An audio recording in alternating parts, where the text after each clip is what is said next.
नमस्कार साथियों, हम फिर से हाजिर हैं आपके YouTube channel GK science hub में और आपका स्वागत करते हैं। इस कड़ी में हम फिर से अगले 10 आविष्कार लेकर आए हैं। पिछली कड़ी में हमने इसी वीडियो की कुछ 20 आविष्कार दिखाए थे और इस वीडियो में हम चर्चा करेंगे इन आविष्कारों के बारे में, ताकि हम कुछ अपने जानकारी का वर्धन कर सकें, कुछ अपना ज्ञान वर्धन कर सकें और आप लोगों का सहयोग रहेगा तो हम YouTube चैनल पर अपना ग्रो भी कर पाएंगे और आप लोगों को नए नए तथ्यों से वाकिफ करा पाएंगे। तो आज के तथ्य में पहला तथ्य है इलेक्ट्रोस्कोप। इलेक्ट्रोस्कोप वो मशीन होती है, वो डिवाइस होती है जिससे कि हम चार्ज का पता लगाते हैं कि कोई बॉडी चार्ज है या नहीं। ये सिंपली इस तरह की एक मशीन होती है, इस तरह का एक युक्ति होती है जिसमें कि अंदर एक इलेक्ट्रिक फॉयल लगा होता है। अब यहाँ पर हम कोई चार्ज चीज लगाते हैं, जैसे मान लीजिए हमने प्लस चार्ज की चीज लगाई, तो इन दोनों मेटल्स में प्लस चार्ज आ जाएगा और ये दोनों एक दूसरे से दूर हट जाएंगे। तो चार्ज होने का पता हम इसी डिवाइस की वजह से, इसी डिवाइस की मदद से लगाते हैं, जिसको कहते हैं इलेक्ट्रोस्कोप। और इसका आविष्कार किया था विलियम गिलबर्ट ने सन 1600 में। अगले आविष्कार की कड़ी में हमारा है इलेक्ट्रिक फैन। इलेक्ट्रिक फैन से हम सभी वाकिफ हैं, हम सभी जानकारी रखते हैं कि इलेक्ट्रिक फैन कैसे काम करता है, क्या है, और हमारे जीवन में इसका रोजमर्रा का यूज भी है। लेकिन आज से करीब 150 साल पहले इलेक्ट्रिक फैन नहीं होकर के केरोसिन फैन होते थे, मिट्टी के तेल से चलने वाले पंखे होते थे, या उसके भी पहले राजा महाराजाओं नवाबों के यहाँ बड़े बड़े हाथ से झलने वाले पंखे हुआ करते थे। तो इलेक्ट्रिक फैन का आविष्कार जो किया था वो शुइलर व्हीलर ने किया था सन 1882 में। इसके बाद आता है एलिवेटर या लिफ्ट। लिफ्ट हम लोग बड़ी बड़ी इमारतों में देखते हैं, अक्सर उनसे जो है ऊपर जाते हैं या नीचे आते हैं, और लिफ्ट का इस्तेमाल हम लोग अपना परिश्रम बचाने में करते हैं। लिफ्ट का आविष्कार एलिशा जी ओटिस ने किया था सन 1852 में। 1852 का आविष्कार है दोस्तों, याद रखिएगा। DC electric motor. DC electric motor के बारे में सबसे पहला जो इनका जो ये है आविष्कार है वो थॉमस डेवनपोर्ट ने किया था सन 1837 में, और इसी के आसपास विलियम स्टर्जन ने भी ये आविष्कार किया था। तो डीसी मोटर का आविष्कार का श्रेय हम दोनों को ही दे सकते हैं, लेकिन सबसे पहले थॉमस डेवनपोर्ट ने ये किया था अमेरिका में। ये याद रखने की बात है कि ये अमेरिका की पहली डीसी मोटर थी।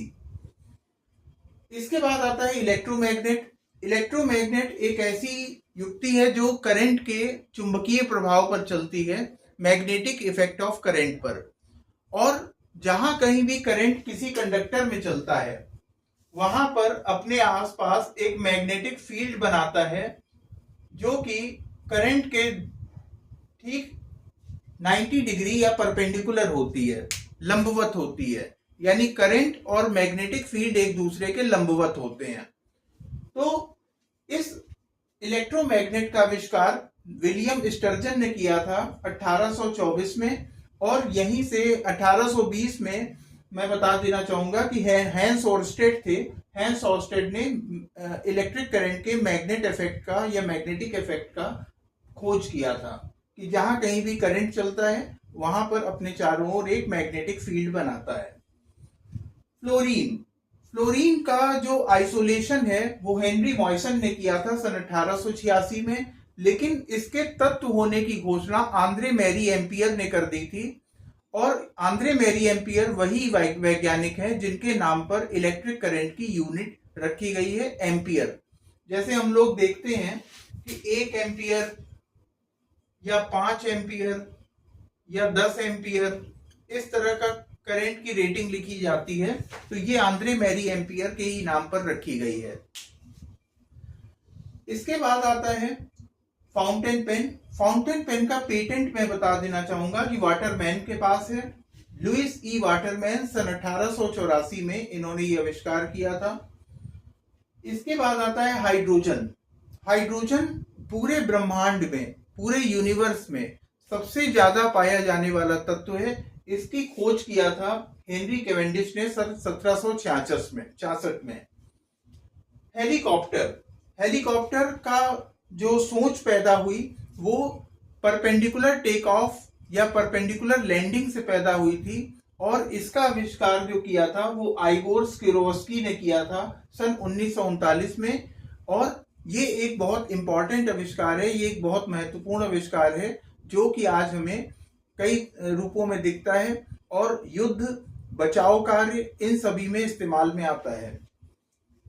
हीलियम का खोज का श्रेय पियरे जैनसन अगस्त 1838 में पहली बार इन्होंने सूरज की स्पेक्ट्रोस्कोप लाइन में देखा था, और उसी के जस्ट बाद अक्टूबर 1859 में नॉर्मन लॉकियर ने ही ये कंफर्म किया, इस बात को देखा कि हीलियम की स्पेक्ट्रल लाइन सूरज के स्पेक्ट्रम में मिल रही हैं, और यहीं पर इन्होंने ये आविष्कार किया। लेकिन इस आविष्कार का पेटेंट जो था वो दोनों एक ही डेट पर हुआ था, इसलिए इन दोनों को ये श्रेय दिया जा सकता है।